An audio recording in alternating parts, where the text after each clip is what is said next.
Hi everyone, this is acyuta-bhava from Nightlight Astrology, and these are your sun and rising sign horoscopes for the month of August 2020.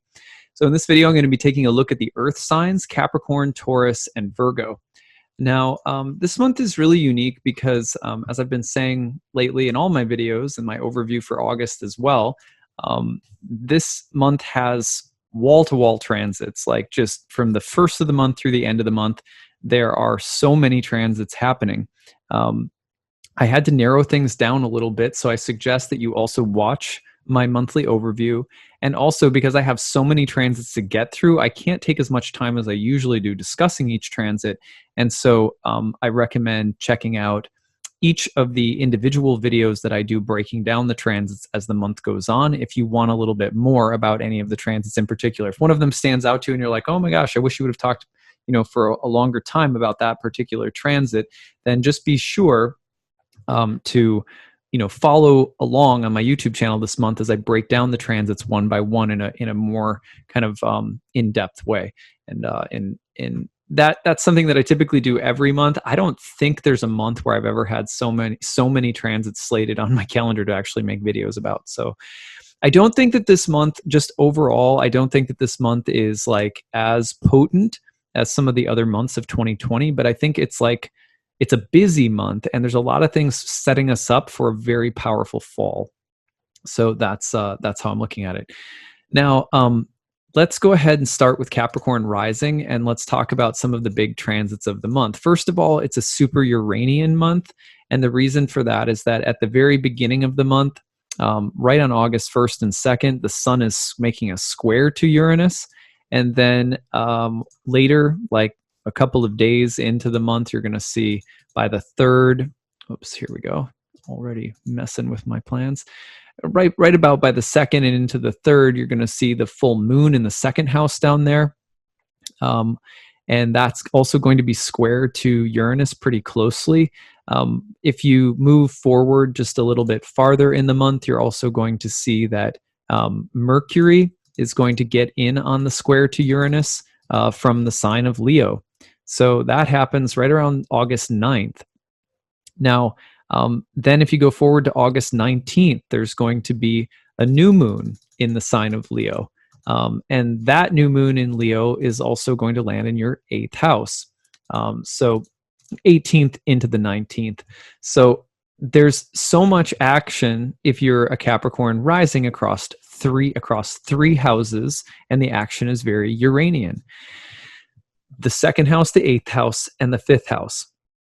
Now, this is if you're Capricorn rising, this is pretty good. Overall, there is some surprises with Uranus, some twists and turns, but oftentimes what you're seeing is some kind of financially oriented moment of breakthrough or liberation. So, if you've been waiting for your finances to get back on track after a period of slowness or getting out of debt, or finding a new job or a new revenue stream, this would be a good month for that for Capricorns.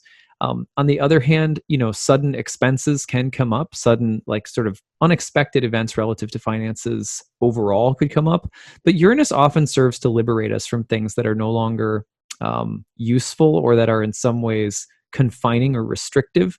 So I like this as a kind of breakthrough around things like your time, your money, your energy, and your resources this month as an overall theme.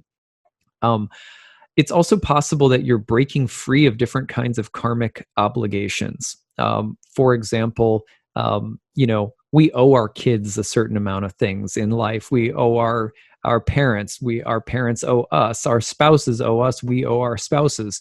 It feels to me like there could be some greater moment of breakthrough or a more significant moment of liberation with regard to something that's owed.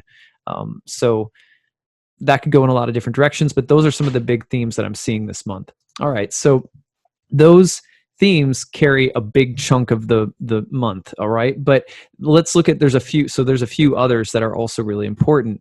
At the very beginning of the month, if you go back to towards the very beginning, like August 3rd, you're going to see that Mercury gets into a square with Saturn. Now, Mars throughout the month is also going to go through squares to Jupiter and Pluto and Saturn. And I'll give you the dates for all this in a second. By the end of the month, you can see Venus here in Gemini in the 6th house. Let me circle that for you. And this Venus in Gemini is going to also eventually land in Cancer in your 7th house and oppose Jupiter and Pluto. So these houses right here, 7, 1, and 4, are also really highlighted. You've got T-squaring energy going on between, Mercury, Mars, Saturn, Pluto, Jupiter across these 3 houses. And then by the end of the month, excuse me, again, you have Venus moving through an opposition to the similar planets in Jupiter, Pluto, and Saturn again. And that actually takes you into early September. So these 3 houses, how can we talk about them collectively? Well, there is action, Mars, and pressure and speed and confrontation and even potential hostility around the topic of home, family, living environment, and your let's say the more private sphere of life. But that energy is in this really intense dialogue across the 1st and 7th house axis, which is about your sense of who you are, your identity in the world, even your health, and also your relationships with other people. So it's a very personal month where it not only are the topic of like finances and debts being maybe cleared, or there being some kind of breakthrough or sudden shifting in the dynamics around money and energy and resources, but also it's a very personal month that has its roots in the topic of your living situation, your home, your family, and intimate relationships. And those energies are a little bit more you have to be careful because they're a little bit more hostile this month. So those are some of the things that I would watch for. Think about keeping peace in the inner sanctum, keeping peace in the home, working through conflicts that come up in home, family, and intimate relationships. There could be some things that need to be addressed along the way, so you don't want to shy away from those things. But just remember that you're trying to exercise a higher level of maturity this month, with Saturn also overcoming Mars in a square and needing to, make sure that there's a sensitivity as well with a couple of planets in Cancer in the 7th house of your relationships. Okay, so I'd love to hear your stories about how these themes come along. Now, maybe the one transit that I haven't mentioned yet is going to be at the very end of the month, Mercury is going to be opposite to Neptune. It'll get up into Virgo, and by the 31st, it's going to oppose Neptune in your 3rd house. At the very end of the month, there's this kind of religious, spiritual shift. I want to say that it's a moment of greater revelation, or almost like a mystical awareness that could come through. You think about teachers and learning, some kind of spiritual experience, and also the topic of your faith. By the end of the month, it's as though there's this pivot to the topic of your beliefs, faiths, and maybe revisiting something from the past, that a conversation or a topic or an idea. The reason I say from the past is because for a good portion of the month, first of all, your ruling planet Saturn is retrograde in your 1st house, which can be very personal and taking you inward or into yourself, or having you review or look at what's healthy and what's unhealthy about yourself. And then there's this kind of nostalgic Mercury and Cancer energy opposite that Saturn. By the end of the month, it's translating into the topic of your beliefs or your ideals, some visitation of those themes. So at any rate, that's what I've got if you're a Capricorn rising. Now I'm going to kind of re-summarize these themes and shift the chart around so that we're looking at them as though you're a Taurus rising now. Now, I'm not going through each transit because there's so many of them that I'm just sort of talking broadly and thematically this month, and I'll give you those dates, but really the dates aren't even that important. It's month flies by pretty quickly, so it's just important to think about these themes overall. That's how I'm kind of breaking it down this month. I'll mention the dates, but I'm not hammering them or anything. So again, at the big transit is, okay, here's Uranus. Here's the sun. They're in a square at the very beginning of the month. Go back just a few days and I'll just show you that here. So there they are at the very beginning of the month in a square, about 10 degrees each. Uranus in your first house, of course, since May of 2018, really sort of shaking things up. But the axis for you this month is, Aquarius, Leo, Taurus. The fixed signs are loud this month. So if we go forward, say, to the 3rd and the 4th, you're going to get the full moon across the 10th and the 4th house axis. Of course, at the beginning of the month, you've got the sun square Uranus. The full moon is square to Uranus. Later in the month, if you go to, say, the 9th and the 10th, Mercury is going to be in the sign of Leo and will square Uranus in the first house. You can see it's at late Cancer down here in the 3rd. It's going to hop into the 4th. And by, let's see, right here, you can see it's in Leo now. By about the 9th and 10th, Mercury will also square Uranus. And then on August 19th, there is a full moon, or excuse me, a new moon in Leo, also in your 4th house. So what is this? Probably the most important theme this month if you're a Taurus rising is the topic of home and family. Your living environment, the past, ancestry, parents, things like that. This is a moment of complete identity transformation for you, breakthrough. I would almost mark it as an important chapter change in your life, potentially relative to the topic of home and family. Now, it's going to involve the split between your work, your public life, and the obligations you have around home and family. I'm a Taurus rising. We're moving this month, right? So that's like a perfect description of kind of the main themes. I'm going to be trying to work and see clients and make videos while also packing up a house and getting ready to move. And, we're spending a little time at some of my family's place for a while. So just that kind of, and it comes back to a shift that started for Taurus risings back in May of 2018, when your sense of who you are and what you wanted out of life started changing. And I can track that back for myself too. It's uncanny. So watch for those themes this month. Now, the other themes are like all encapsulated by a T-square. And the T-square is happening between Mars in Aries, which will be squared to Jupiter, Pluto, and Saturn in your 9th house. And then Venus in the 3rd, along with Mercury in the 3rd earlier in the month, who will also be opposing these 9th house planets. So it's a 3rd, 12th, 9th house dynamic. This is really interesting because these houses, they are all called cadent houses, and they were all associated with these kinds of liminal spaces. They were called metacosmios, and that I always, if you've heard my horoscopes before and you've had some transits in your cadent houses, you've probably heard me mention this before. These houses have to do with they're the places in which things gestate, reflections of the mind, learning, education, teaching, communicating, where there's some movement between things, where there's translation, interpretation, learning, thinking, reflecting, the changing landscape of the mind and the environment around us. Now, the 12th house, 3rd and 9th have a lot to do with the mind. The 12th house has a lot more to do with like labor pains. For example, when you're in between worlds and things are shifting and you're in transition, right? You haven't arrived, you're not yet there, and you're in some kind of no man's land or even a space of wandering. But usually that space of wandering in the 12th house is either lonely or isolated, or it's hard in some way, or you may feel somehow trapped or like stuck somewhere or somehow. So that is that's the energy that's around this month also if you're a Taurus rising. Let me give you the dates. At the beginning of the month, Mercury in Cancer will be in the 3rd house, opposed to Saturn in the 9th. If you go down a little ways, you're going to get Mars in Aries on August 4th in the 12th, square to Jupiter in Capricorn in the 9th.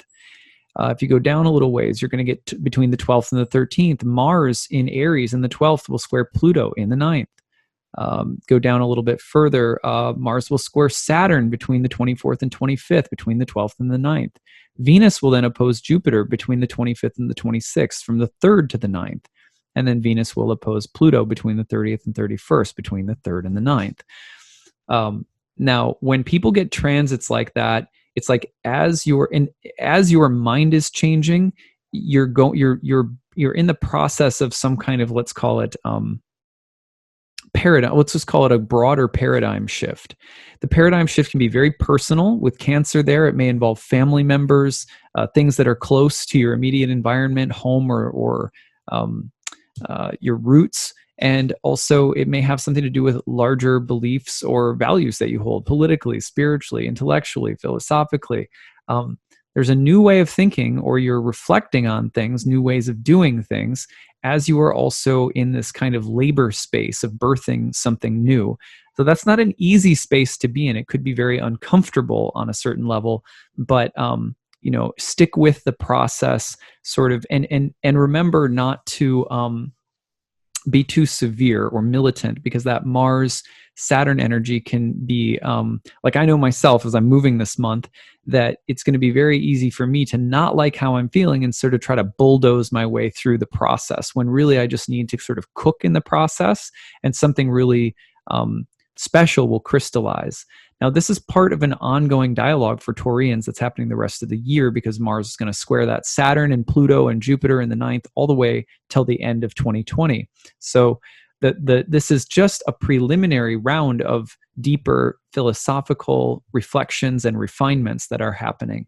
It's also really a great time with Uranus in the first house for this to be a part of a deeper kind of identity transformation.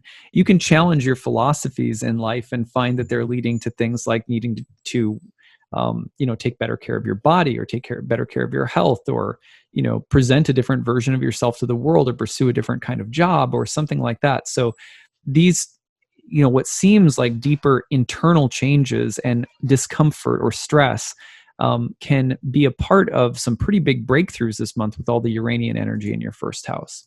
All right, so that's what I've got if you're a Taurus rising. Now, let's back it up one more time and do it for Virgo rising. All right, so we're going to put Virgo on the ascendant now, and I'd love to hear your stories for all of you Taurus and Capricorns. Now let's do Virgo. So with Virgo, now we are putting the energy of the fixed signs across the 12th, 9th, and 6th house axis. We've got cadent houses. If you've been following along and listening to me talk about all the other signs, Tauruses also have some really interesting cadent energy this month. Cadent houses. Let's just show you the transits one by one. So at the beginning of the month, you're going to see the Sun and Uranus from the 12th to the 9th in a square with one another. And then if you go forward to right about the 3rd, you're going to see the full moon in Aquarius in your 6th house, square to Uranus in the 9th. If you go forward again a little bit further, you're going to see Mercury come into Leo, and by the 9th into the 10th, you're going to see a square from Mercury in the 12th in Leo to Uranus in the 9th house. Then on August 19th, later in the month, there's a new moon in Leo in your 12th house. You can see that right there coming through. Broad square to Uranus in the 9th. So this is one of the big themes of the month, and this carries through the whole month over. These three houses. Well, the 12th and the 6th house were traditionally called evil spirit and bad fortune, right? Not great. 9th house, however, was called God and was related to spirituality, religion, higher states of consciousness, mysticism, astrology. It was also associated with foreign countries or long journeys, especially those made for some kind of religious purpose. It's also a place of higher learning in general.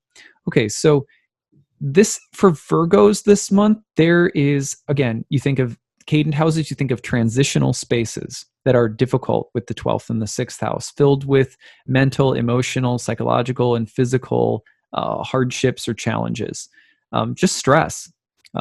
But these are part of some kind of mental, intellectual, or spiritual awakening or revolution that's happening this month because they're all hitting that Uranus in the 9th, which means that you're not suffering this month for no purpose if you are. You're not going through stressors or trials or challenges or hard work or just, that inner turmoil that you might be experiencing because you're feeling sort of ungrounded or in between worlds for a moment. It's not all happening for nothing. There is some kind of synthesizing intellectually, spiritually, that is probably happening this month. So that's the good news if you're a Virgo rising. The one thing you want to be careful of is pride. A lot of Leo energy in the 12th house this month. 12th house can be very self-destructive. I'm going to be careful of what you're just how your ego can get involved and try to. Then the ego is not usually good with discomfort, with not being in control. The best you could do this month is to try to surrender to a process and just keep telling your ego, don't worry, we'll come through this and we'll land, on our feet eventually here. Just stick with the process and don't try to sort of manhandle it because you're feeling uncomfortable. Pride comes before a fall this month if you're a Virgo rising. Now, there's another big set of themes this month that go along with this, and that's going to be the another sort of T-squaring energy between Cancer, Capricorn, and Aries. So let me show this to you and sort of back it up. So here it is, and I'll just, at the beginning of the month, it's Mercury's in Cancer, opposite to Saturn. This is happening right around the 3rd, but then by the end of the month, you're going to say Venus in Cancer, opposing Jupiter and Pluto. That's between the 25th and the 31st, roughly. And then earlier in the month, you're also going to see, Mars on August 4th in Aries in the 8th house, squaring Jupiter in Capricorn. And then you're also going to see Mars square Pluto between the 12th and the 13th. And then like that, Mars will square Saturn between the 24th and the 25th. So this is kind of T-square energy between these three houses. And that's going on all month long, like from start to finish, that is stretching out. Well, these three houses are these are called succedent houses. A lot of what happens in succedent houses has a future to it that's going to take a while to unravel. So I would look at this as sort of like, developments that are happening, slow forming, that are going to play out really over the rest of the year before you see the full ramifications. But a lot of it has to do with that 8th house Mars energy. Now that's going to have to do with the more challenging confrontations that we have with other people, specifically around the topics of like finances or, assets or resources. For example, this kind of energy, with Mars in the 8th being so powerful this month, you see people who might be going through things like divorce proceedings, custody proceedings, going through trying to figure out who owes what to who. But that can exist on, let's say, a karmic level as well, on an emotional level. It's a month of having to face and deal with different kinds of debts or obligations that we have to one another, especially within social groups or organizations that we belong to, with a bunch of 11th house Cancer energy coming through, possibly when we have ties to family members and things that family members have given us or have helped us with. And we feel, so we may feel obligated or indebted to other people and have more complex emotional bonds that we're having to sort out. And also the topic potentially of children being involved in this could be there because of the emphasis on the 5th house. As you go through the month, one thing that would be really important to remember is that the most mature way of handling differing needs, right? The Mars in the 8th house might represent a competition over because of differing needs or desires or values, that you're trying to harmonize that for the best possible solution for everybody. In order to do it, you're going to have to be mature, patient, tolerant, and compromising. So if people become really overly demanding of you, don't react and give them more ammo, so to speak. At the same time, be careful of not being too demanding and uncompromising yourself. This is also there are also questions in here about, for example, facing the music. The 5th house is the house of good fortune, right? But if you're a Virgo, you've got Jupiter in its fall, Pluto and Saturn in the 5th house. I have seen more Virgo risings in the past year dealing with things like addiction, substance abuse, spending problems, gambling, spouses who are gambling, etc., where it's almost like the relationship with pleasure is, the bill is due. And so you also want to look very carefully at your relationship with happiness and pleasure, and how does it need to change or grow or evolve or mature, um, and what kinds of relationships in your life do you have, and how do they revolve around mature or healthy forms of like pleasure and happiness.